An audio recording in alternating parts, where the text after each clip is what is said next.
Okay, good morning, everybody. Hope everybody's well. Happy Sunday. For those that are here live, wherever you are, whenever you're tuning in, thanks so much for tuning in. A special shout out to our brother, Rob. May you be strong and well, brother. And thanks for those who have been emailing in. These past few days, we've been talking about this idea of really becoming a bigger, more evolved version of ourselves through the process of giving, where we ended off at the end of last week was in this concept of sacrifice.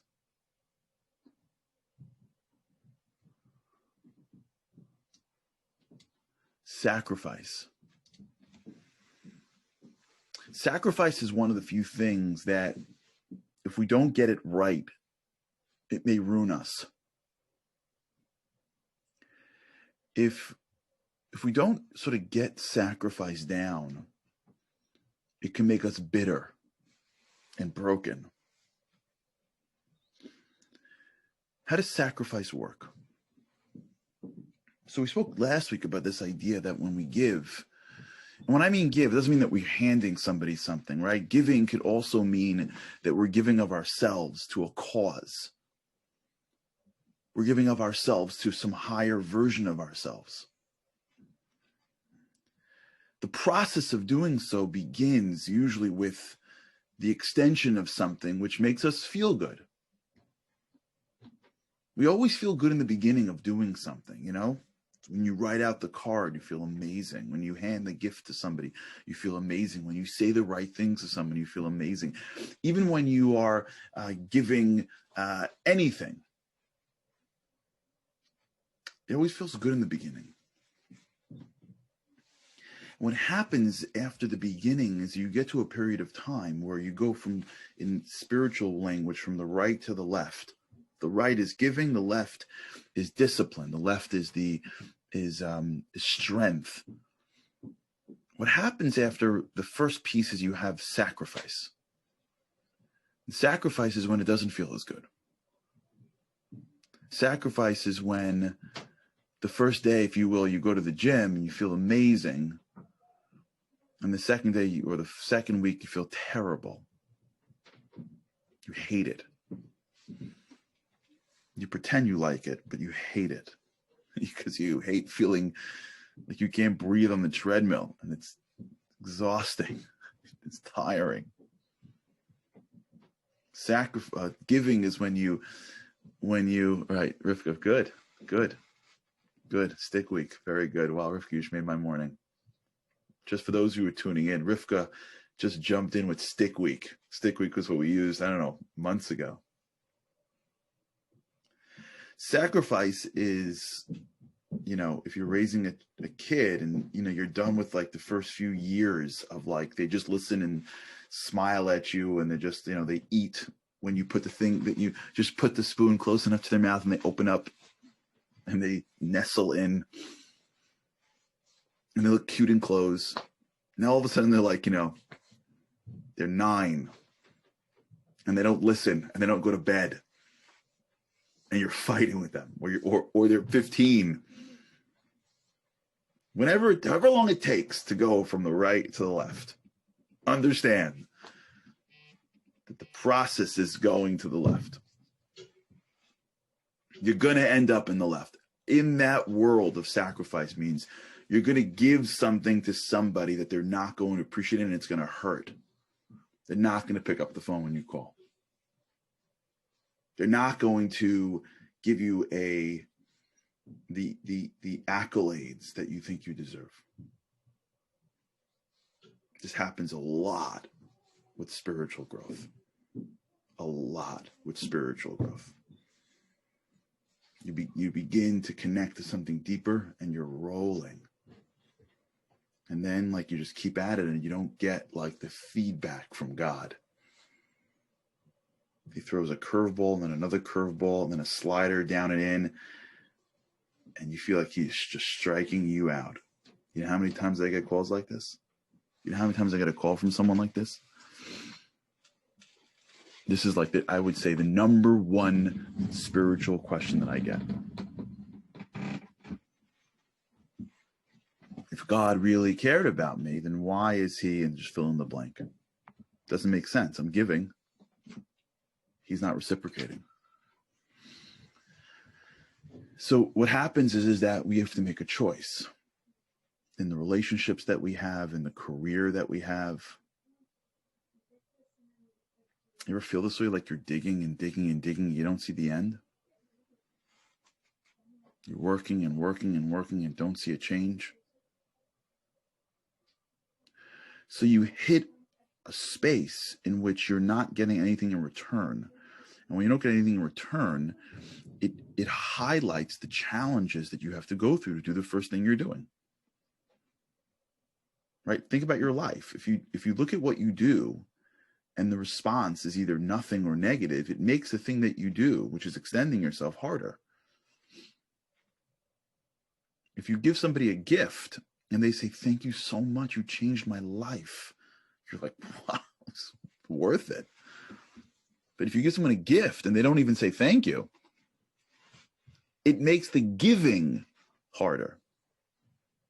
The feedback is impacting the actual act of giving. And so when that goes away, you're left with the choice of, do I keep giving? Do I keep striving? Let's assume forget the world of like, they don't appreciate me and I'm creating dependency. Forget dysfunction, just straight up. You know this is a good thing, right? It's your kid. It's your friend. It's your parents. It's your spouse. It's your career. It's God. Like, you know, these are areas where they're worth your investment. Forget like the story of like the girl that comes into your life, you're dating. Is it worth it? He doesn't seem to appreciate me. Forget that. That's the complicated stuff. Just let's stay in the world of more. These are people that you know for sure are worth the investment. You are worth the investment. If you're going to decide to eat healthier, that's an investment. You're worth it. You're trying and trying and trying, and you see no results. Trying and trying. First week, you're killing it. You can almost feel your pants getting looser. The next 2 months, nothing. Right? That stuff. That's the world of sacrifice. Now, let me explain to you how, in my opinion, how it works. It took me a long time, and like I said, I thank my rabbi from Israel for pushing me for this. He was pushing me in the spiritual way. Giving has a trap. And here's the trap. The trap is the receiver. As much as we think what we're saying is that we're giving to be unconditional, there's always a receiver for the gift. So it's so hard for us to not focus on the result of something. So when I give to somebody, it's as much as I tell myself that it's not about the person. It's not about the person. It's hard because there's a person that has to receive it. There has to be some result if I'm giving it to somebody. And as much as I tell myself that it's not about what they say, it's not about whether they appreciate me. It's not about whether or not, God hands me the gold coins from heaven. It's about me doing it. It's me. It's the process of feeling the energy coming in and out. I heard the boost. It's right. As much as we tell that to ourselves, it's so difficult because in our crosshairs, right, in the scope of what we are going towards, there's the person, there's the thing, there's the result. So the result is tied into the gift. So we don't really, really know, and life is great if we are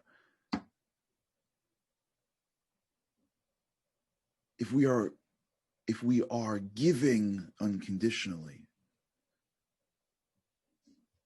or if we're giving because we're really exchanging.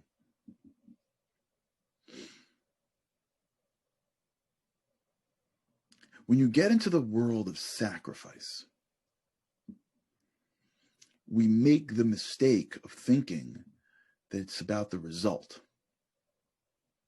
We're sacrificing for somebody. We're sacrificing for something. But it can't be, because we're not getting the feedback. We're not getting that. We're not getting that. All right, good. Michael knows where I'm going. We're not getting it. So there's no way you get through sacrifice, because you're constantly trying to measure the pain that you're going through with the worthiness of the result. Is it worth all of that for him? He doesn't even appreciate it. You know, I always said that before. If I do this, he's not even going to change. If I slow down and teach him this in a slower way, he won't even know the difference. Is it worth eating healthy if I'm not going to lose weight? You think God really cares? He's not going to really do this for me anyways. What we're doing when we deal with pain is we try to measure pain against the perceived result, and then we measure it against ourselves.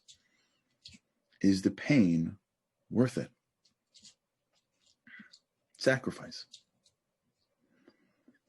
And if that's how we see sacrifice, then we never fully sacrifice. We can't fully, we don't have the wherewithal, because it's never worth it. Because our brains are built to survive. And our brains are created to keep us away from pain. That's why we hate cognitive dissonance. That's why we can't hear two different things. That's why people gravitate towards the people that they know and respect. That's why you see people all the time that haven't changed their political opinions in their whole lives, or their religious opinions their whole lives, or any of their opinions their whole lives, because it's just too hard to hear someone else's thoughts to actually adapt.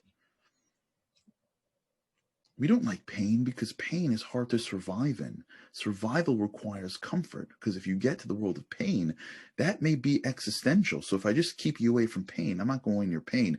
So understand something. Your brain is going to naturally keep you away from pain. So it's never going to be worth it. Now, especially if you get into the world of you can't predict the future, then it's never worth it. Because if you can't predict the future and the pain today, so you've got pain today and not a guaranteed result tomorrow, it's never going to go. Which is why people drop out of eating healthy, and relationships stay mediocre, and people's relationship to God stays where it is, and careers sort of like, bottom out. And that's why people, all of us with literally infinite potential, don't realize our potential, because when you get into the world of sacrifice, as you get into sacrifice, you start asking yourself, like, is it really worth it? And at the end of the day, it's not. So in the beginning, you still have like the remnants of the giving, the remnants of that first feeling when like you were changing and people were like, thank you so much. Or like you feel yourself more fit, or you feel connected in a deep way, or, you go to work and you really try hard and like it really matters in the beginning, or whatever the things that you're doing. When you first start doing anything, there's that switch, and in the switch, you're in the world of giving, you're in the world of the exchange, and all of a sudden things are going good. And then you move to the world of sacrifice and all the results don't happen to you. And then as a result, you still have the remnants of the giving, so that keeps on going. But after a while, it's never worth it. It's never worth it.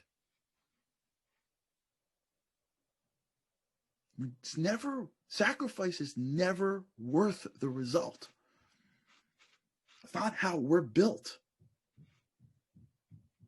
Even if you see people that sacrifice, now there are people with like unique souls. Let's leave them out. Most of the people you see that are sacrifice, or many people you see that are good at sacrifice, it's because they have role models that do.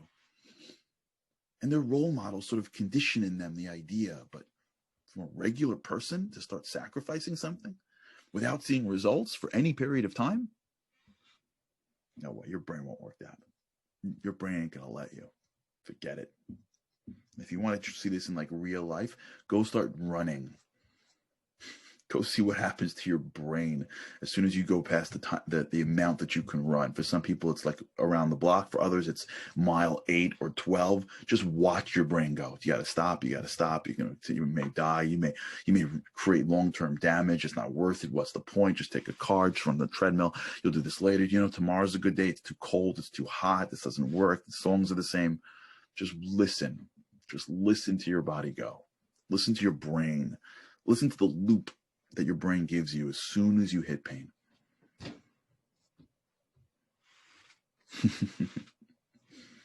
Just listen.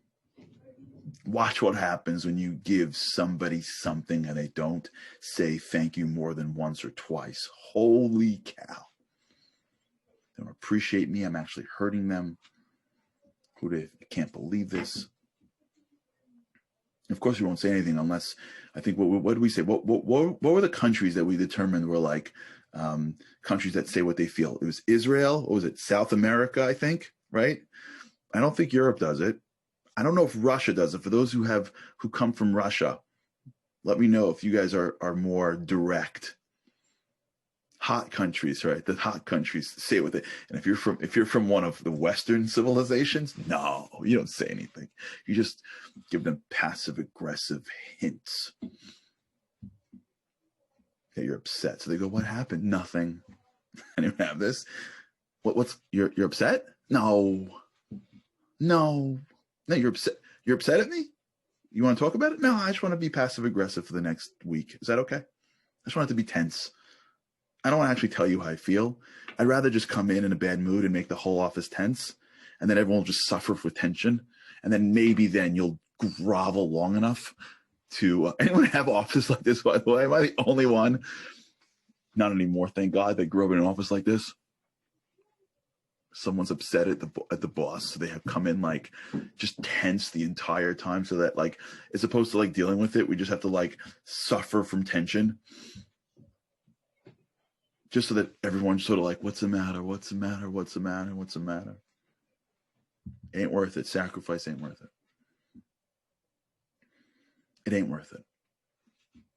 And our brains will tell us that it ain't worth it. And the longer, before we try to solve it, let's just sit in the tension for a few minutes. I don't want to run. Let's just sit in the tension for a few minutes. Let's not solve it yet. Let's just sit in the tension. Let's just give ourselves a minute to identify that our brains, if you're more spiritually minded, it's called an evil inclination, but either way, it's something going on where our brains give us the reasons to stop sacrificing. But understand that this is like where the trapdoor is. Like this is the trapdoor of life. Giving is the evolution of who we are, in whatever form it takes place. Giving. Extension of self is growth of self. You can't grow unless you extend. So this is the path. And it begins in a very nice, wonderful way. And invariably, it will go into a world of where you're going to have to sacrifice. And when we're there, our brains will kick into high gear and the prosecutors will come out and bang on the gavel and go, "Your Honor, can I present our case?" And in your head, the prosecutor starts. And if we don't just recognize for a second that the voice that clicks in as soon as it gets a little hard is the voice of the survival aspect of our brains, we're not going to be able to mount a defense. So let's try just for a few minutes, and tomorrow we'll